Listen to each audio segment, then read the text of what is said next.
22 જૂન 1962 આ એ જ તારીખ કે જ્યારે અમેરિકાના નેતૃત્વમાં કાશ્મીરને ભારતથી છીનવવાની કોશિશ પશ્ચિમી દેશોએ કરી હતી, પણ રશિયા તે સમયે ભારત માટે એવી ઢાલ બનીને ઊભો રહ્યો કે તેની સામે ભલભલા સત્તાવાળા દેશોએ ઝૂકવું પડ્યું અને કાશ્મીર આપણી પાસે સલામત રહ્યું. કેમ ભારત અને રશિયાની જોડી જય વીરુની મિત્રતા જેવી બેમિસાલ છે તેની પણ આખી ઘટના આજે તમને કહી સંભળાવીશું.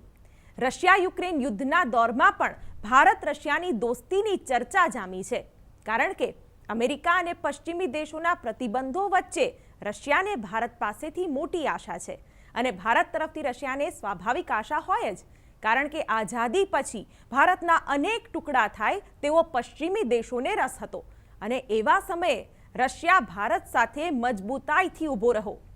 13 એપ્રિલ 1947થી આ મિત્રતાની આધિકારિક શરૂઆત થઈ. દિલ્હી અને મોસ્કોમાં તેની પ્રક્રિયા પણ શરૂ થઈ ગઈ અને આજે પણ તેમાં તાજગી બરકરાર છે.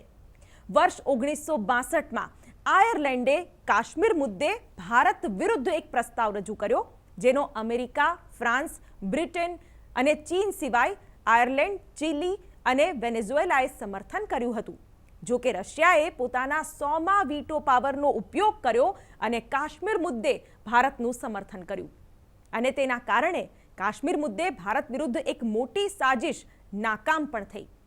સુરક્ષા પરિષદમાં ભારત વિરુદ્ધ પશ્ચિમી દેશોની આ મોટી સાજિશ હતી, જેનો એકમાત્ર ઉદ્દેશ્ય એ હતો કે કાશ્મીરને ભારત પાસેથી છીનવી પાકિસ્તાનને આપી દેવું.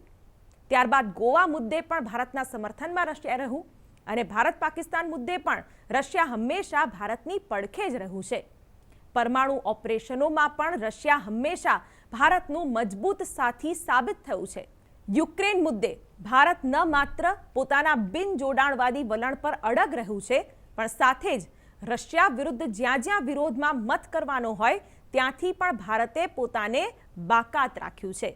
પછી ભલે ને અમેરિકા ભારતને ટોણા મારે,